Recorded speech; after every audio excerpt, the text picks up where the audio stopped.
मान गई, मैं तो आपकी भाभी। रमा को सच में हद है उनकी कंजूसी की। आज तो मैं भी घरवालों की बात से सहमत हो गई कि भाभी को इस कंजूसी की आदत लग गई है।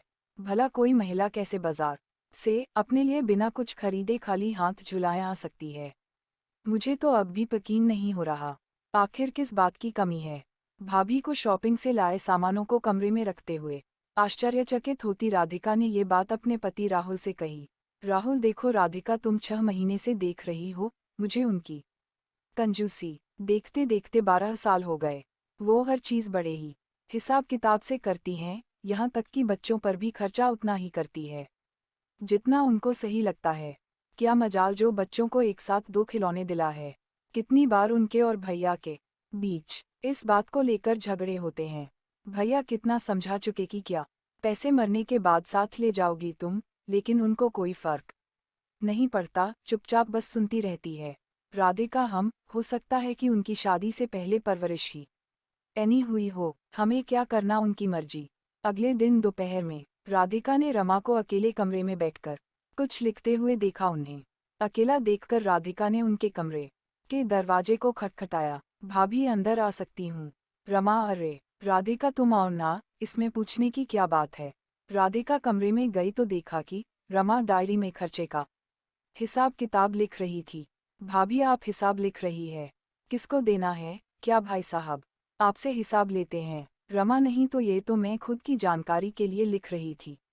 राधिका, हद है भाभी, सच में आप तो आज मुझे आपसे ये राज जानना ही है कि इतनी कंजूसी किस लिए। भाभी, आपकी सरकारी टीचर की नौकरी है, आपको बुढ़ापे में पेंशन भी मिलेगी। भगवान की दया से 2 बेटे हैं, सिर्फ बेटियां भी नहीं जिसके लिए आपको दहेज इकट्ठा करना है। हमारी तो एक नंद भी नहीं जिसे हमें नेग देने का खर्चा हो। मांजी, बाबूजी, सबको मिलाकर सिर्फ 8 लोग हैं हमारी फैमिली में, और हम चारों कमाने वाले। फिर भी आप इतना क्यों सोचती है खर्च करने से पहले? मुझे और राहुल को देखिए, प्राइवेट नौकरी है, लेकिन फिर भी दिल खोलकर खर्चा करते हैं। हम दोनों जो मन करे खाओ पहनी खरीदो, और जो है आज है, कल का क्या भरोसा कल होना हो। मेरी बात मानिए तो आप भी यही करिए। अरे किसको समझा रही हो बहू? रमा को समझाना और पत्थर पर अपना सिर मारना एक समान है। जो काम हम सब 12 साल में नहीं कर पाए, वो तुम क्या कर पाओगी? व्यंगा करते हुए बोल पड़ी सासू माँ। सरिता जी, अरे मौजिया, आपका बाही में तो यूं ही बस भाभी से बात कर रही थी। लड़ाई और गुस्से के डर से सकपकाई सी जेठानी की तरफ देखती हुई बोली राधिका। रमा, माँ जी आप आइए ना बैठिए। तो राधिका, तुम क्या कह रही थी कि इतनी कंजूसी क्यों? तो मेरी बात ध्यान से सुनना, क्योंकि जो मैं करती है उसे मेरी नज़र में कंजूसी नहीं कहते। जानती हो राधिका, आज से कुछ साल पहले मेरे माता पिता भी यही सोचते थे, इसलिए उन्होंने कभी कोई बचत नहीं की। जो थोड़ा बहुत बचत था वो सब मेरी शादी में खर्च कर दिया। पापा का मानना था कि 2 बेटे हैं, आगे चलकर सब संभाल लेंगे। लेकिन कहते हैं कि वक्त बदलते देर नहीं लगती। दोनों भाइयों की भी शादी हुई। बड़ी भाभी के जब दूसरा बच्चा हुआ तो बड़े भाई का एक्सीडेंट में देहांत हो गया।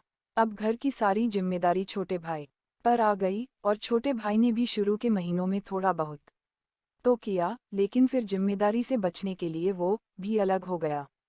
आज मेरे मम्मी पापा को इस बार का पछतावा होता है। जब शादी करके ससुराल आई तब से आज तक यही देख रही है कि ज़्यादातर फिजूल खर्च किए जाते हैं, सिर्फ समाज में दिखावे के लिए। कभी 2 साल में फिर बदल दिया जाता है, तो कभी मोबाइल। एक इंसान को 2 मोबाइल क्यों चाहिए? ये सब फालतू खर्चे नहीं तो और क्या है। अब रही बात बेटा बेटी की, तो क्या बेटों को पढ़ाने और बड़ा करने में पैसे नहीं लगते? उनके स्कूल फीस से लेकर कपड़े तक सब कुछ पैसों से ही जाता है। ये हमारे नजरिए और सोच का फर्क है कि बेटी की माँ का खर्चा ज़्यादा होता है, बेटी को माँ का कम होता है। वैसे ये मेरी सोच है, क्योंकि मेरा मानना है कि कुछ खोने के बाद हम सबक लें, इससे अच्छा कि पहले ही सीख लें। वैसे छोड़ी इन बातों को, बताओ कि डॉक्टर ने फिर कब बुलाया है? और अब अपना ज़्यादा ख्याल रखा करो। माँ बनना भी बड़ी जिम्मेदारी का काम होता है, जवाब में राधिका ने कहा, और वहां से चली गई। रमा कुछ दिनों से देख रही थी कि राधिका और राहुल किसी बात से परेशान हैं। एक दिन रमा ने मौका पाकर पूछा तो पता चला कि कंपनी में घाटे की वजह से ऑफिस में स्टाफ की छटनी शुरू हो गई। और दोनों की नौकरी चली गई है। रमा ने राधिका को हौसला देते हुए कहा कि तुम चिंता मत करो, मैं। उसके बाद एक दिन सरिता जी को अचानक रात में दिल का दौरा पड़ा। आनन फानन में अस्पताल लेकर गए तो डॉक्टर ने कहा हाँ, सर्जरी करनी पड़ेगी। इतना सुनते रमा के पति उमेश और राहुल अपना सिर पकड़कर बैठ गए। रमा को जब ये बात पता चली तो उसने उमेश को अपना कार्ड दिया और कहा जाकर पैसे जमा कर दो। सरिता जी की सर्जरी हुई ही थी कि इधर समय से पहले राधिका को प्रसव पीड़ा शुरू हो गई। अस्पताल में राधिका ने 7वें महीने ही ऑपरेशन से प्रीमैच्योर बेटे को जन्म दिया। बच्चे को एनआईसीयू में रखा गया। इस तरह आई मुसीबत ने पूरे घर को आर्थिक और मानसिक तौर पर हिला कर रख दिया। कंजूस नहीं हो, आज तुम्हारी वजह से ही हमें 2 वक्त की रोटी। एक दिन रमा के ससुर जी ने कहा, बड़ी बहू हम गलत थे, तुम गलत नहीं हो। तुम्हारी वजह से 2 वक्त की रोटी नसीब हो पाए, वरना क्या होता तो भगवान ही मालिक था।